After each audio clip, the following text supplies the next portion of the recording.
+3 থার্ड semester पे political science honours जो मनकर से कोर 7 सिलेक्शन क्वेश्चन आसी ठीक अच्छे तेल जो मैंने एग्जाम पे व्यस्त विव्रत होता कि एग्जाम पाखे आसला एग्जाम चली प्रायतः उत्कल यूनिवर्सिटी चली एग्जाम ठीक अच्छे ताले आउ जो यूनिवर्सिटी गुड़िक रहा एग्जाम सब पाखे आसला तो समस्त व्यस्त विव्रत होते ना सिलेक्शन क्वेश्चन ना ता सहित संपूर्ण बही पढ़िया कौन समय अभाव कम समय अच्छी ताले से कम समय भितर किपर सिलेबस कंप्लीट करूँ ठीक अच्छे ये सब समस्यार समाधान मुझे सिलेक्शन क्वेश्चन तुम मन नहीं आसी ठीक अच्छे ताले तुम मैंने सिलेक्शन क्वेश्चन देखिए जाओ तोर 100% ग्यारंटी जमीती हेले क्वेश्चन आसो तुम मनकर एग्जाम रे ठीक अच्छे ताले एतिकी देखिकी जाओ तुम मैंने संपूर्ण रूप से बहुत भल रिजल्ट कर ठीक है आस डिस्कसन करवा +3 थार्ड सेमेस्टर 2024-25 एकाडेमिक ईयर ठीक अच्छे ताले 2024-25 पे एग्जाम चलती है बुझला ताले पॉलिटिकल साइंस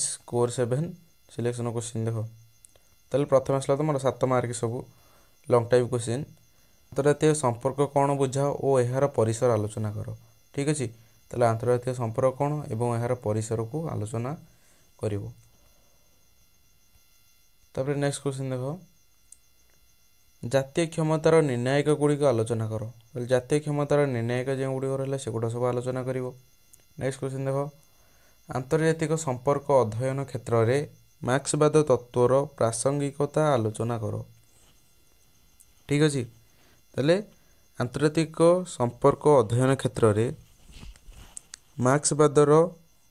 मार्क्सवाद तत्वर प्रासंगिकता आलोचना कर तापर नेक्स्ट देख आंतर्जातिक राजनीति अध्ययन क्षेत्र में व्यवहृत वास्तववादी सिद्धांत प्रति मॉर्गेनथ्यून अवदान विश्लेषण कर देख मॉर्गेनथ्यू अवदान विश्लेषण कर ताले मॉर्गेनथ्यू अवदान कौन रही आंतर्जातिक राजनीति अध्ययन क्षेत्र में व्यवहृत वास्तववादी सिद्धांत प्रति ठीक है ताले वास्तववादी सिद्धांत प्रति कौन ताकर अवदान रही से गुड़ा सब वर्णना कर नेक्स्ट देख वर्साई संधिर सत्त मध्य द्वितीय विश्वयुद्धर बीज विपन यार यथातथा कौन कर प्रतिपादन कर कौन अच्छी ना द्वितीय विश्वयुद्धर कारण और फलाफल तार कौन अच्छी द्वितीय विश्वयुद्धर कारण एवं फलाफल ताले द्वितीय विश्वयुद्ध क्यों क्यों कारण को नहीं आरंभ होता है तार फलाफल कौन होता है विषय में आलोचना कर लिखिब ठीक अच्छे वर्णना कर लिखिब नेक्स्ट देख बोल्शेविक विप्लवर कारण एवं गुरुत्व परीक्षा करो नेक्स्ट आसला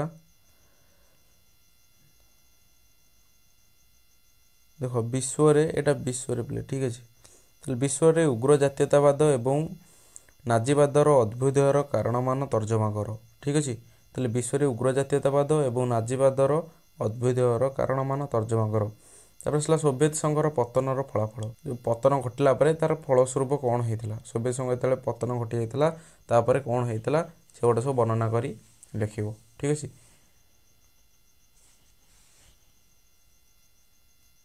देख शीतल युद्धर विभिन्न पर्याय विश्लेषण कर ताले शीतल युद्धर विभिन्न पर्याय गुड़ी तुम मैंने विश्लेषण कर नेक्स्ट देख आंतर्जातिक संपर्कीय तृतीय विश्वर भूमिका वर्णना कर ताले आंतर्जातिक संपर्क तृतीय विश्व कहुता से तृतीय विश्वर भूमिका कौन रही से गुड़िक वर्णना कर नेक्स्ट देख नूतन विश्व व्यवस्था किपर सृष्टि होता आलोचना कर तुम मनकर एति 7 मार्कर सिलेक्टेड क्वेश्चन ताले एति तुम डिस्कसन सरीगला एति लंग क्वेश्चन देखिए जाओ आ भितर जमीती तुम्हें 4टी 100% ग्यारंटी लिखिकी आसब ठीक अच्छे 4टी पढ़ी अच्छी तुम क्वेश्चन मार्कर किसी सिलेक्टेड क्वेश्चन तो वीडियो कहीं भी स्किप करो ना बारंबार कहूँ कहीं वीडियो स्किप कला माने तुम मैंने क्वेश्चन भी स्किप कर जहाँद्वारा कि परे से क्वेश्चन जब एग्जाम आसो तुम मैंने ही हैरान हम कहीं का मुझे क्वेश्चन तो पढ़ी ना ठीक अच्छे किंतु से क्वेश्चन थी कि तुम मैंने न पढ़ी हैरान हम से वीडियो कहीं स्किप करो ना वीडियो एबिट देख 3 मार्क्स देख 3 नंबर संबल देवा 3 मार्क्स क्वेश्चन देख दुई केन्द्रीय विषय व्यवस्था किपर एक केन्द्रिक विषय व्यवस्था परिणत होई एबे बहुकेन्द्रिक अवस्था आड़ को गति कर ठीक अच्छे तापर नेक्स्ट क्वेश्चन देख आंतर्जातिक संगठन एवं आंतर्जातिक राजनीति मध्य संपर्क कौन ତାପରେ ଆସିଲା ଆନ୍ତର୍ଜାତିକ ରାଜନୀତି ଅଧ୍ୟୟନରେ ନବ ଉଦାରବାଦ ଭୂମିକା ବର୍ଣ୍ଣନା କରିବ ବା ଲେଖିବ। ତାପରେ ଆସିଲା ଆନ୍ତର୍ଜାତିକ ବିଶ୍ୱ ବ୍ୟବସ୍ଥାରେ, ଏଇଟା ବିଶ୍ୱ, ଠିକ୍ ଅଛି। ତାହେଲେ ଆନ୍ତର୍ଜାତିକ ବିଶ୍ୱ ବ୍ୟବସ୍ଥାରେ ନାରୀବାଦୀ ଦୃଷ୍ଟିକୋଣ। ନେକ୍ସଟ ଦେଖ ବୋଲସେଭିକ ଆନ୍ଦୋଳନର ପୃଷ୍ଠଭୂମି ଉପରେ ଟିପ୍ପଣୀ ପ୍ରଦାନ କର ବା ଟିପ୍ପଣୀ ଲେଖ। ନେକ୍ସଟ ଦେଖ ଦ୍ୱିତୀୟ ବିଶ୍ୱଯୁଦ୍ଧର ଫଳାଫଳ ଲେଖ। ତାପରେ ଆସିଲା ଇଟାଲୀରେ ଫାଶୀବାଦର କାହିଁକି ଉତ୍ଥାନ ହୋଇଥିଲା। ତାହେଲେ ଇଟାଲୀରେ କ'ଣ ପାଇଁ ଫାଶୀବାଦର ଉତ୍ଥାନ ହୋଇଥିଲା ଲେଖିବ। ଏଇଟା ତ ପ୍ରାୟ ତୁମମାନଙ୍କର ପଲିଟିକାଲ ସାଇନ୍ସ କିନ୍ତୁ ହିଷ୍ଟ୍ରି ରିଲେଟେଡ଼ କ୍ୱେଶ୍ଚିନ୍ ରହୁଛି, ଠିକ୍ ଅଛି। ତ ତୁମମାନେ ବିଟା ବି ଟିକେ ଭଲସେ ଦେଖିକି ଯାଇଥିବ କାହିଁକି। ତାହେଲେ ନେକ୍ସଟ ଦେଖ ସୋଭିଏତ ସାମ୍ୟବାଦର ବିଲୟ ବିଶ୍ୱ ରାଜନୀତିରେ କି ପ୍ରଭାବ ପଡ଼ିଥିଲା। ତାହେଲେ ସୋଭିଏତ ସାମ୍ୟବାଦର ବିଲୟ ବିଶ୍ୱ ରାଜନୀତି ପ୍ରତି କେଉଁ ପ୍ରଭାବ ପଡ଼ିଥିଲା ଲେଖିବ। ତାପରେ ଆସିଲା ନୂତନ ବିଶ୍ୱ ବ୍ୟବସ୍ଥା କିପରି ଆନ୍ତର୍ଜାତୀୟ ରାଜନୀତିକୁ ପ୍ରଭାବିତ କରିଛି। ତାପରେ ଆନ୍ତର୍ଜାତୀୟ ରାଜ୍ୟ ବ୍ୟବସ୍ଥା କ'ଣ ରହିଲା। ତାପରେ ୟୁରୋ ସେଣ୍ଟ୍ରିଜିମ୍ କ'ଣ। ତାପରେ ଆସିଲା ବୈଦେଶିକ ନୀତି କ'ଣ, ଠିକ୍ ଅଛି।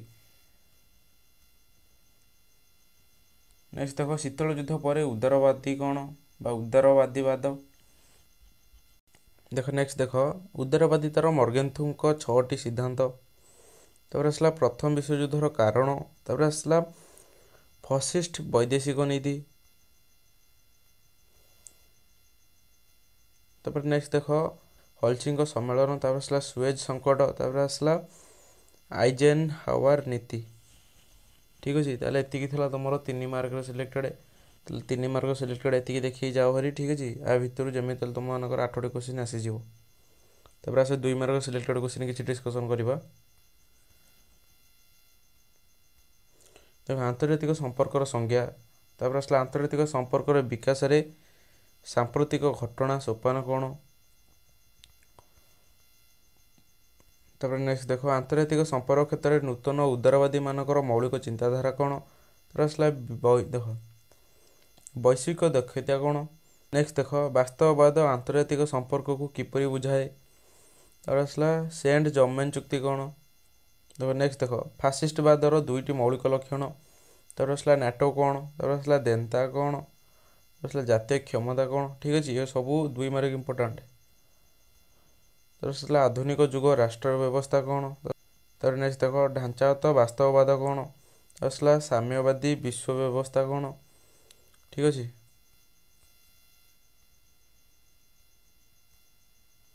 ତାପରେ ନେକ୍ସଟ ଦେଖ ନାରୀବାଦର 2ଟି ପ୍ରମୁଖ ଲକ୍ଷଣ। ଭର୍ସାଇଲ ଚୁକ୍ତିର ଫଳାଫଳ। ତାପରେ ଆସିଲା ଆକ୍ସିସ୍ ଶକ୍ତିର ସଦସ୍ୟ ରାଷ୍ଟ୍ରମାନେ, ବୁଝିଲା। ଯେଉଁ ଆକ୍ସିସ୍ ପାୱାର ରହିଲା, ଆକ୍ସିସ୍ ପାୱାର, ଠିକ୍ ଅଛି। ଆକ୍ସିସ୍ ପାୱାରର ସଦସ୍ୟ କେଉଁମାନେ କେଉଁ କେଉଁ ରାଷ୍ଟ୍ର ଥିଲେ ସେଗୁଡ଼ା ସବୁ ଲେଖିବ। ତାହେଲେ ଏତିକି ଥିଲା ତୁମ 2 ମାର୍କର ସିଲେକ୍ଟେଡ଼। ତାହେଲେ 2 ମାର୍କ 3 ମାର୍କ ଏବଂ 7 ମାର୍କର ସିଲେକ୍ଟେଡ଼ ତୁମେମାନେ ପାଇଗଲ। ଯଦି ଭିଡ଼ିଓଟି କିଛି ହେଲ୍ପଫୁଲ୍ ହୋଇଥାଏ ନିଶ୍ଚିତ ତୁମ ସାଙ୍ଗମାନଙ୍କ ନିକଟକୁ ସେୟାର କରିଦିଅ, ଯାହାଦ୍ୱାରା କି ସେମାନେ ମଧ୍ୟ କିଛି ହେଲ୍ପ ପାଇପାରନ୍ତୁ।